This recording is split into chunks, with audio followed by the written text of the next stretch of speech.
We last left off where me and my companions were fighting some barbarians on the road. We quickly finish them off and move forward.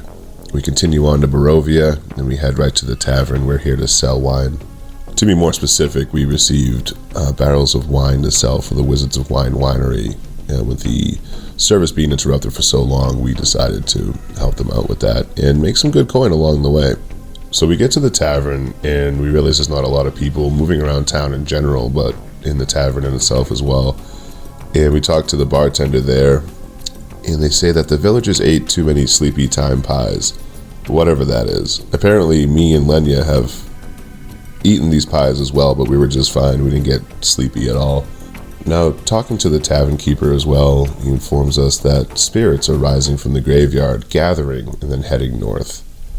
But in the meantime, there's 3 women in this bar. 2 of them are twins, and they speak in unison. Is kind of unnerving. And they're all sisters. So me, being the fool I am, came to the conclusion that they were the hags we're going to go fight in the old mill. Maybe this place is making me too paranoid, who knows. Val sits by the fire for a while, and then one of the women join him, and they begin talking, and Val pulls an instrument out, I think it was the lute, and starts playing it. And then the sister, one of the 3 women that were there, pull out an accordion. I'm no musician myself, but the harmony and the melodies were just amazing for this land that we're in. We decided to go out at midnight to go see these spirits. Again, another beautiful display as the spirits in this area travel from here above the trees towards Castle Ravenloft. So they come from their graves, they go through Barovia, and then start going up in the air over the trees in the Castle Ravenloft. Now, during this time, we decided to have a discussion as a group on whether we want to go visit Stradbon Barovich. And I do. I have so many questions for this tyrant, this vampire, that I need answered. Mainly, can he leave? Is he trapped here as we are? Does he entrap people here like me and my compatriots as he's trapped here himself and needs some entertainment? I have a slew more of questions I need to ask before our inevitable meeting where either we will perish or Strahd will perish. We go to leave, and then we decided, I think Pyron brought it up, to go see the Father Donovich, whose church is nearby Barovia, with his son that got turned into a vampire. We decided he needs to be put to rest, the vampire son of this priest, Father Donovich. I didn't realize how persuasive some of our party members are here. Ludo walks right up to Father Donovich, tells him to go dig a new grave, and then pray over it. And he does. Without asking any questions, Father Donovich grabs a shovel, goes out and starts digging. Now we find a chained hatch on the floor. As we sneak down, Pyron jumps ahead and immediately engages the vampire son. Within 12 seconds, we have this thing down on the ground and it's over. Ludo landed the killing blow on the vile creature, and we brought the body to his father, and we give him a moment. Now, I'm not sure how vampires work, but I don't think Gorgos and Lenya are sure either. But they decided to burn the vampire's body. Now, this is probably for the better. It'll probably prevent the chances of it being reincarnated, or whatever the verbiage you want to use there, for vampires coming back to life after they already came back to life. But there's a huge part of me that thinks they just wanted to burn something. I think they find excuses to burn stuff throughout the lands, mostly in our favor. Hopefully it stays that way. But I'm pretty sure with this situation, they just found an opportunity to burn some more stuff and took it. We bump into a druid in his twig blights. In turn, I turn into a giant, being a descendant of stone giants, and summon my ancestral guardians, also stone giants, down on the enemies. Now, I will take a moment here to say I did not need to do that. I could have saved those resources, but I was really excited to show off my new talents and abilities, so I took the opportunity. I need to work on that. But after a few seconds, me and Lenya make short work with the druid, and we go on as my spirit guardians tear apart the twig blights after their charge. We go back to where the Vistani camp used to be. It wasn't there last time. And there was a house, a random small little shack of a house, and there was zombies all around it. They swarm us, they shamble towards us, but Pyron decimates any that he runs upon in a truly impressive manner. Pyron was just laying them out before they could even touch any of us.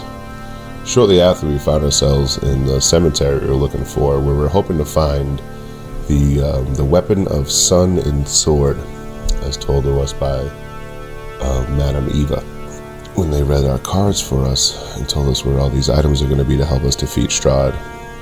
So we found a knight's remains. We dig up the sword to use in the fight in Strahd. While here, Ludo sees an embodiment of himself hanging from the gallows. It was only an illusion, but you can see how much his eyes widen, seeing such a horrid sight. After that, we start heading to the mill, knowing that there will be some hags inside.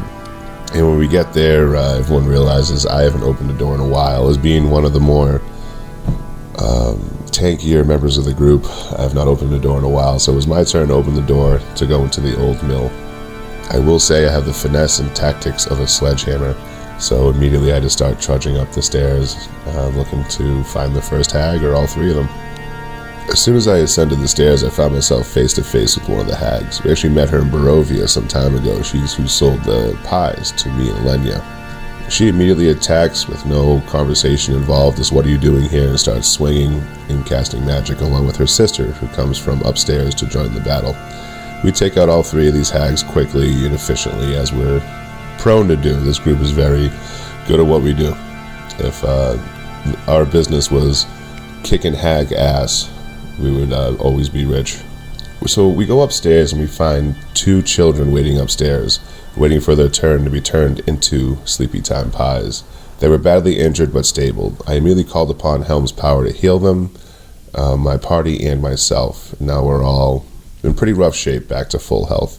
We decided to take the children to the church in Vallaki. I think I alarmed some of my cohorts with how stern I was with the young boy. There was a young boy and a young girl, but that's all I know. That's how I was raised. If you had an injury, you rubbed dirt on it and you got back into the fray. But on top of that, they have a home to go home to. It's just not a good home. And I ignored that part, and that was my mistake. I ignored the part where their parents actually sold them to these hags. And I was trying to encourage the children to go back to their homes instead of going to an orphanage. So maybe I was a bit too stern. I had to look at the broad picture, and I internalized on myself. But again, that's how I was brought up as a Goliath, and I was kicked out of my home. I was kicked out of my home for taking out the chief when he was turned over to an undead, turned into a zombie. That's where I got the name Who Kills Twice, because I had to kill him 2 times.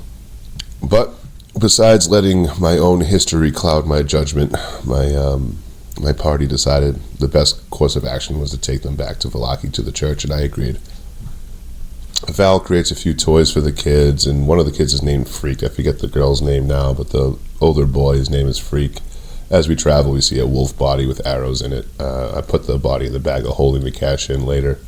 Now, more were-ravens show up. I'm starting to think it's a different group than the ones we met in the winery. Perhaps they don't like us. They never engage. They only stay nearby.